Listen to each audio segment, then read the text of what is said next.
The moment you stop treating disrespect like confusion, most of it loses its power over you. That is the part almost nobody tells you. You thought they did not understand you. You thought if you stayed calm enough, clear enough, kind enough, they would finally get it. But they got it the first time. They knew that comment was rude. They knew that silence was cold. They knew that Joe crossed the line. They knew that broken promise mattered. And deep down, you knew it too. That is why it stayed in your body. That is why you kept replaying it. That is why you felt angry, then guilty for being angry.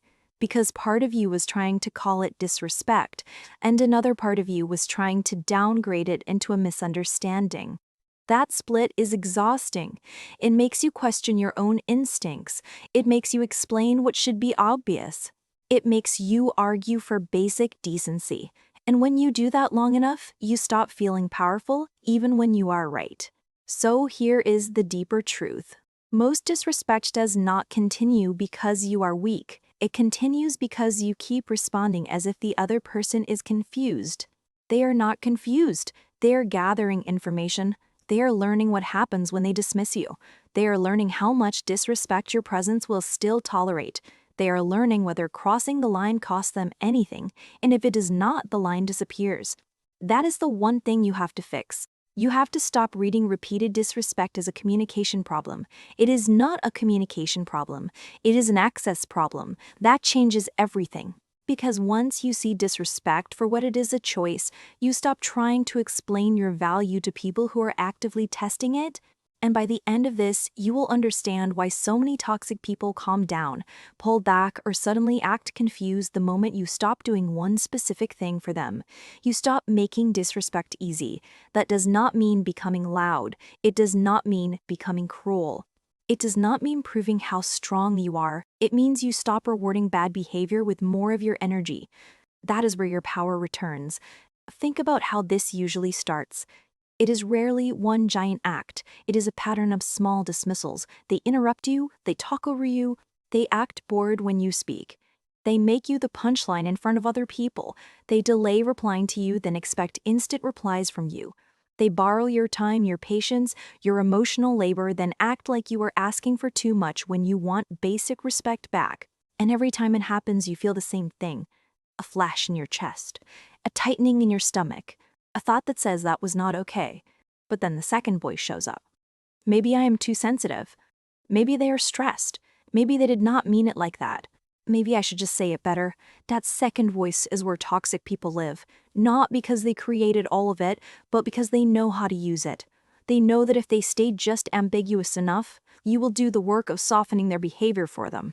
You will become the translator for your own mistreatment.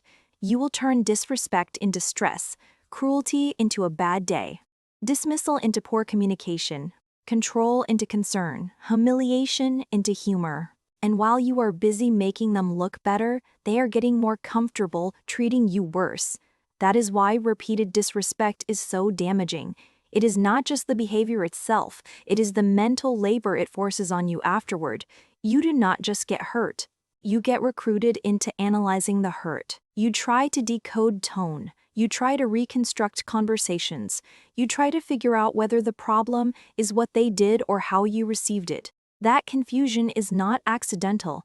It is one of the main tools toxic people use. If they can keep you uncertain, they can keep you available. If they can keep you explaining, they can keep you engaged. If they can keep you defending your reaction, they never have to defend their behavior.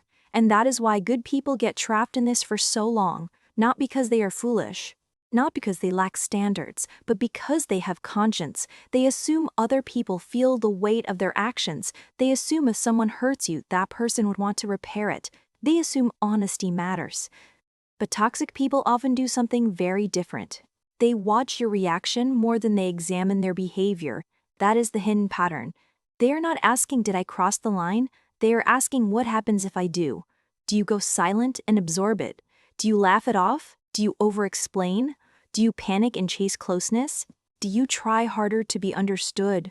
Do you write long messages? Do you beg for clarity? Do you start proving your loyalty, your intentions, your innocence? If the answer is yes, they just learned something dangerous. They learned that disrespect earns them more access to you, not less. And once someone learns that the pattern usually gets worse, at first it is subtle, then it becomes a style, then it becomes the relationship. This is why some people seem almost shocked when you finally pull back, not because they did not know what they were doing, but because they thought you would keep doing what you always did, taking it, explaining it, repairing it, normalizing it. And this is where most people make the biggest mistake. They finally notice the disrespect. They finally notice the disrespect. They finally get angry. They finally decide enough. But then they try to solve the problem by delivering a perfect explanation.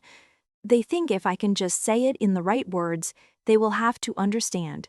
So they prepare, they gather examples, they rehearse, they write the message 10 different ways. They remove anything that sounds too emotional. They add more context. They make it fair. They make it gentle. They make it impossible to misunderstand. Then they send it. And what happens? A manipulator denies it. A narcissistic person flips it. A disrespectful person minimizes it. A toxic friend jokes about it. A controlling partner calls you dramatic. A hostile coworker says you are hard to work with. A family member says you always take things the wrong way. Now you're not discussing what they did. You are discussing your tone, your timing, your sensitivity, your delivery, your memory, your mental state. That is not an accident. That is the trap. The trap is not just the disrespect. The trap is getting you to argue your way out of it. Because the moment you start proving that you deserved better, you are already standing beneath them asking for a verdict. And your nervous system feels that. That is why you can walk away from those conversations feeling even smaller even when every word you said was true. You are trying to get validation from the same mind that benefited from invalidating you. That will drain you every time. So what is the better move? You stop trying to make disrespect feel wrong to the person using it. You make it expensive instead. That is the shift, not emotional punishment, not revenge. Not a dramatic speech, consequences, calm ones, clear ones, real ones, real ones. If someone repeatedly mocks you, they get less access to your openness. If someone keeps ignoring your limits, they lose the privilege of your flexibility. If someone talks down to you, the conversation ends faster. If someone uses confusion to control you, you stop entering long explanations. If someone disrespects your time, they lose first access to your time. If someone keeps crossing the line, you stop standing there explaining where the line is. You move, you reduce, you detach, you become less available to the pattern. That is what people mean when they say boundaries. But most people hear boundaries and imagine a sentence, a statement, a warning, a speech. Real boundaries are not speeches, they are decisions. A boundary is what you do next. It is the change in access. It is the change in access. It is the change in availability. That is why toxic people often ignore boundaries that are only verbal. Words do not scare them. Loss of access does. Loss of control does. Loss of your predictable reaction does. Because toxic behavior runs on familiarity.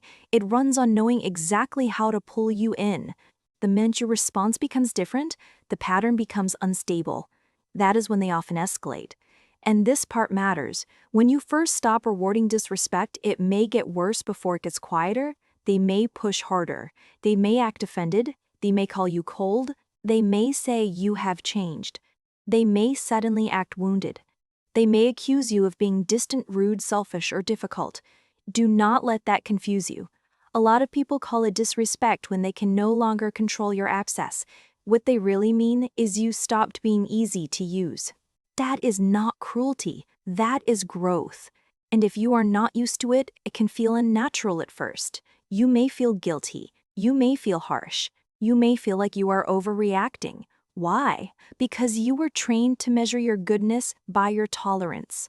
You were taught that being understanding is always noble, that being patient is always mature, that giving more chances makes you a better person. But there is a difference between grace and self-abandonment.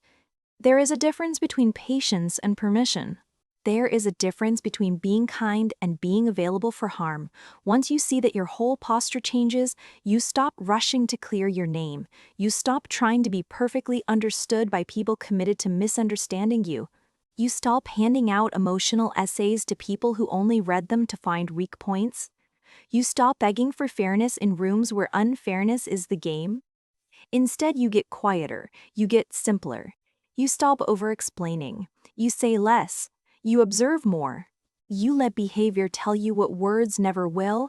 That silence is not weakness. That pause is not fear. That is discernment. That is self-respect becoming visible. And here's what this looks like in real life. Someone makes a disrespectful comment. Old you feels pressure to smooth it over. New you notices. It names it internally and changes your energy. Maybe you say that does not work for me. Maybe you say I am not continuing this conversation. Maybe you say nothing at all and pull your availability back afterward. Someone keeps taking without reciprocity. Old you keeps giving, hoping they will notice. New you notices and stops volunteering what is not valued. Someone keeps twisting your words. Old you tries harder to explain. New you sees that clarity is not the issue. Access is, so you stop feeding the cycle. Someone disrespects you in public. Old you goes home and replays it for 3 days. New you reads the moment correctly. That person just revealed their character. Now you respond based on that information, not on wishful thinking. This is what emotionally strong people do differently. They do not spend all their energy deciding whether disrespect was real enough to count. They trust the pattern faster. They do not need 10 more examples. They do not need outside permission to feel what they feel. They do not confuse calm with passivity. Their power is not loud. It is clean. It is the ability to notice what is happening without getting dragged into proving it. And that is why fixing this one thing changes so much, because the one thing is not your confidence. It is not your tone. It is not your wording. It is your interpretation. The moment you stop interpreting repeated disrespect as something you must clarify and start interpreting it as information you must act on, your whole life gets cleaner. You stop chasing closure from people who enjoy keeping you open. You stop trying to heal inside the same dynamic that keeps wounding you. You stop treating every cross line like a debate. Some people will adjust, some will disappear, some will expose themselves faster. All three outcomes help you, because your goal is not to make every person respect you. Your goal is to stop participating in places where disrespect is the price of connection. That is real power. Real power is not forcing people to become decent. Real power is recognizing when they are not and refusing to keep negotiating your worth inside that reality. That is when your face changes, your voice changes, your timing changes. You no longer respond from panic. You respond from position. You are not asking, how do I make them see? You are deciding, what do I do now that I see? That question will protect your peace more than almost anything else. Because the truth is, most disrespect survives on hope. Hope that this time they meant well. Hope that this time they will reflect. Hope that this time your explanation will land. Sometimes people do change, but repeated disrespect is not usually starving for explanation. It is starving for consequence. Once that consequence becomes real, everything becomes clearer. Not always easier, but clearer. And clarity is what breaks the spell. So if you have been feeling drained, confused, or strangely guilty for noticing what keeps hurting you, let this be the correction. You are not too sensitive for feeling disrespected. You are not hard to love because you want basic decency. You are not difficult because you no longer want to overfunction in toxic dynamics. You are finally seeing the pattern as it is. And once you see it clearly, you do not need to perform for it anymore. You just need to decide what access it gets to have. That is the fix. Not more explaining, not more proving, not more pain turned into patience. Just a calm decision. If you keep crossing the line, you get less of me. That is where most disrespect begins to end. Not because people suddenly grow a conscience, but because you stop making your nervous system pay for their character.